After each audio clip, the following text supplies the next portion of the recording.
تازه طالبانو په معاشاتو کې تغیرات او نوې طرحه یې وړاندې کړې ده. دا چې معاشونه یې کم کړي که زیات کړي معلومات په سوله ټي وي چینل کې درته ښه راغلاست وایو. ویډیو تر اخره وګورئ او زموږ چینل هم سبسکرایب کړئ.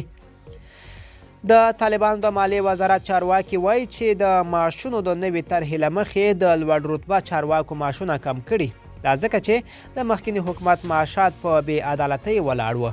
د یاد وزارت ویان احمد ولی حقمل ویلي چې تر ټولو لوړ معاش د امیر المؤمنین دی چې 2,28,250 افغانۍ کیږي او تر ټولو ټیټ معاش د اتم بست مامورینو دی چې 15,000 افغانۍ دی. حقمل زیاته کړې د رئیس الوزرا معاش 1,98,250 د وزیرانو 1,30,250 او د والیانو معاش 19,500 د لومړي بست له 25,000 تر 10,000 او د دویم بست معاش له 14,000 نه تر 20,000 افغانۍ دی. نوموړی وایي د طرحې پر بنسټ له دریم بست څخه د ټیټو کارکوونکو معاشونو بدلون نه دی کړی. ملګرو دا به زموږ چمتو شوی ویډیو د لا ښکلو ویډیوګانو لپاره زموږ سوله ټي وي چینل سره اوسئ. تر بلې ویډیو ښه وخت ولرئ.